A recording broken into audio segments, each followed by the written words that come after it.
I feel like the camera has become somewhat of a confessional lately. Here's some more TMI.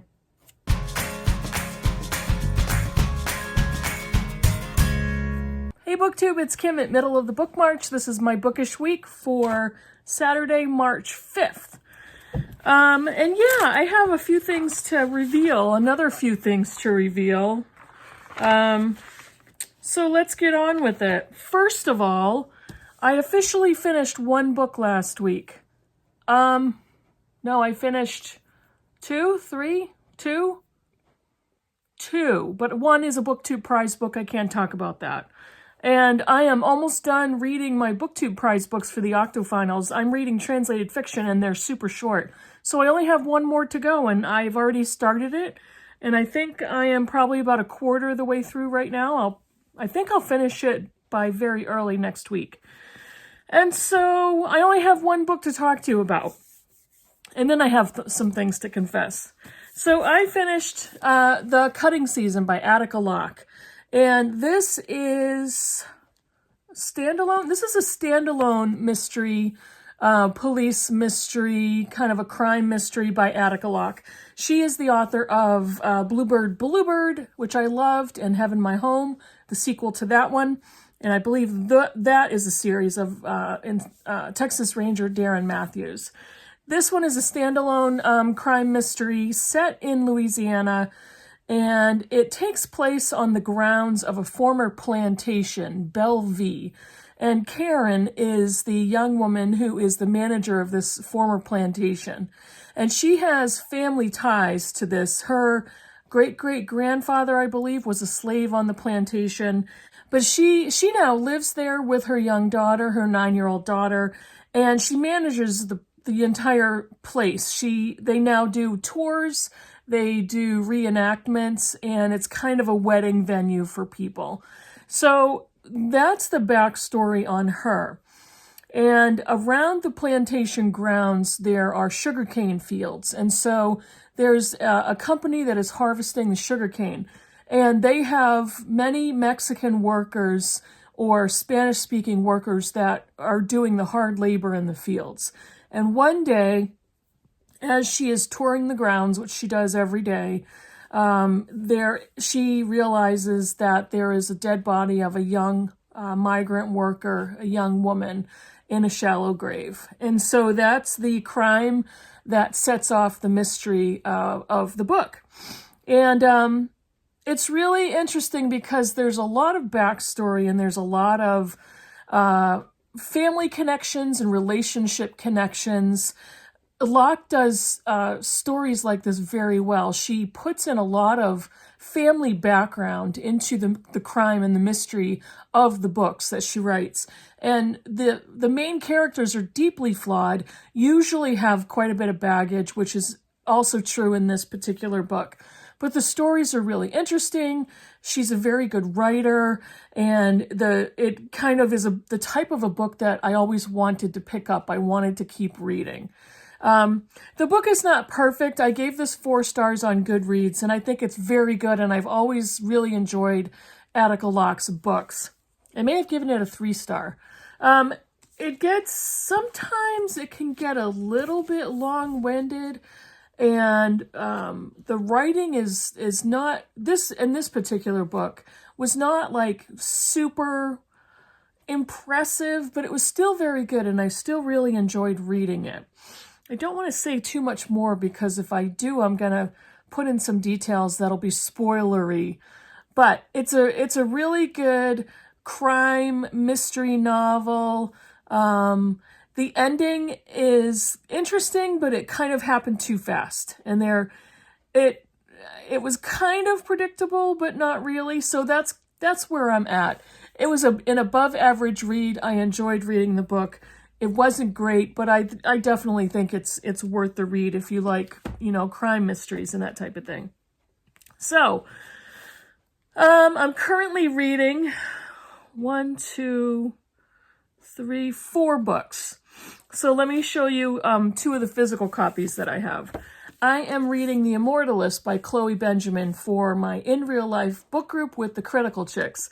And this is the story of the 4 gold children who, as children, they get wind of a fortune teller in their New York City neighborhood, and they go to visit her, and each one of the 4 of them is told the date they are going to die. And so after that introduction, the book shifts into perspectives from each of them, and it shows each of their stories and what leads up to their deaths. So far, so good. I'm a little over halfway through, and our book group meeting is coming up this coming Friday. I just started Entozaki Shange's for colored girls who have considered suicide when the rainbow is enough. This is called a choreo poem, and it is poetry that was produced as a Broadway play, and there was a film made by Tyler Perry, which I actually want to search out and track down and take a look at that.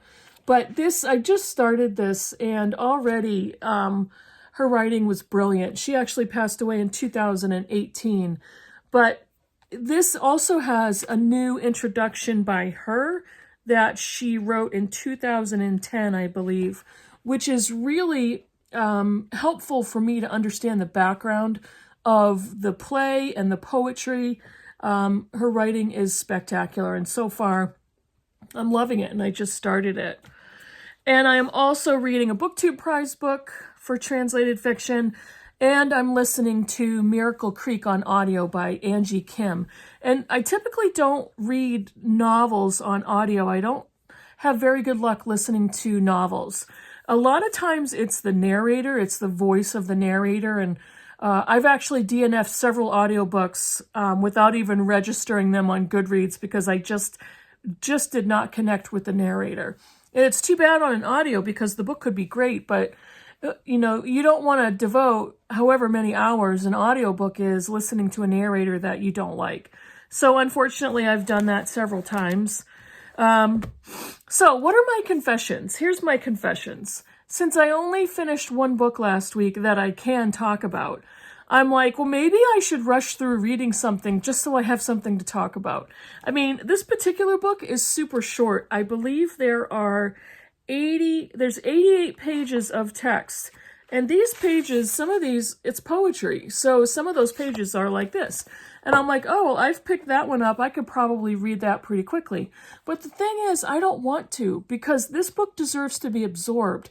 And I don't want to read through poetry just because it's super short, so I have something to talk about in my weekly wrap-up video.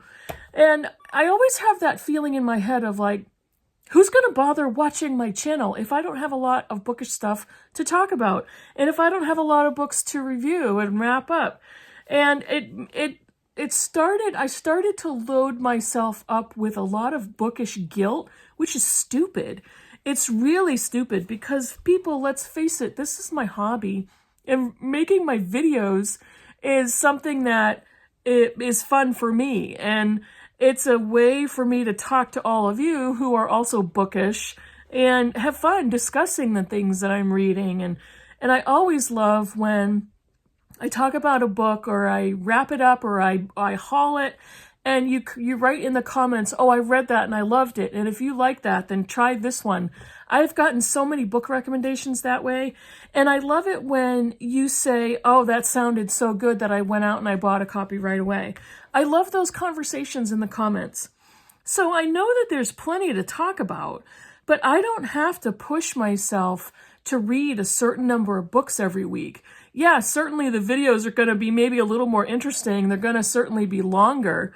But why in the world should I push myself to get more quantity of books read every week? And so I started to realize I was doing that. And, what am I trying to do? Suck all the fun out of my own reading? It's silly. And I have no reason for guilt, and I have no reason to feel bad about anything. I read what I read. I finished what I finished. So here's my other confession, and this one is laughable for me. This is kind of funny. I thought this at the beginning of 2022, I would start a bullet journal, but I'm not really that creative of a person. And I got a lot of inspiration from Alba, from Seriella, and from Doris at Aldi Books. And their reading journals are just detailed and creative and artistic and fun. And I wanted to try it. It's now March 4th and I'm already bored with myself. What I ended up doing is I picked up this notebook, and all it is kind of like a $3 notebook, and it's the graph paper. And I thought, oh, I have all kinds of squares I can color in, and I can be creative. So I went to Staples and I bought this notebook.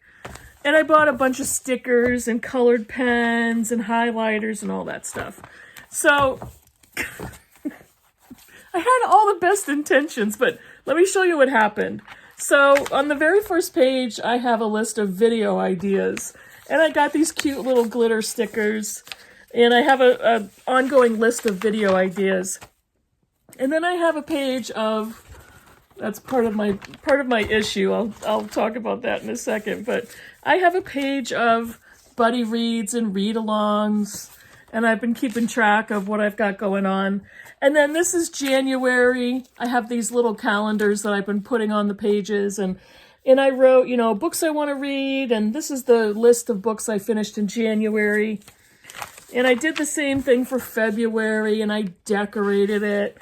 And then I have a section with the Booktube Prize books. And I made little printouts of all of the books that I'm reading for translated fiction for Group A. And here's another part of it, the backside. This is a video that I did, Books Before Booktube, and I wrote down a bunch of titles. I wrote down some notes for my Bookish week that week. And then here's March. March I just started today. So here's my issue is the pages are falling out because and my calendar just fell off of February. So I had one of the little calendars right here and it just fell off. So what I've realized is this notebook is not made to be a bullet journal because when I start putting stickers on the pages and decorate and I'm gluing things on, it's just a cheapy $3 notebook, so the paper's coming out. And I'm thinking to myself, am I really interested in this? Do I want to take my time to, put all this information in a notebook? And kind of, there's a part of me that does.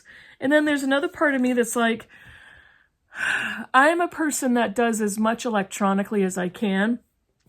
I bank electronically. I shop electronically. I use Goodreads, so I keep track of everything I've read and the ratings that I give it. And it's like, I like the notebook idea, and I can be as creative or as detailed or long-winded as I want. And do I want to keep up with it? Well, we'll see. We'll see.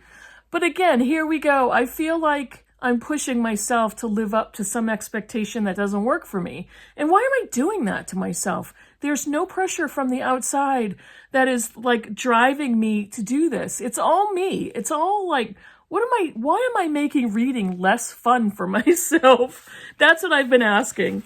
So I thought I'd talk to you about that and offer some more, middle of the book March true confessions and see what you guys think about that.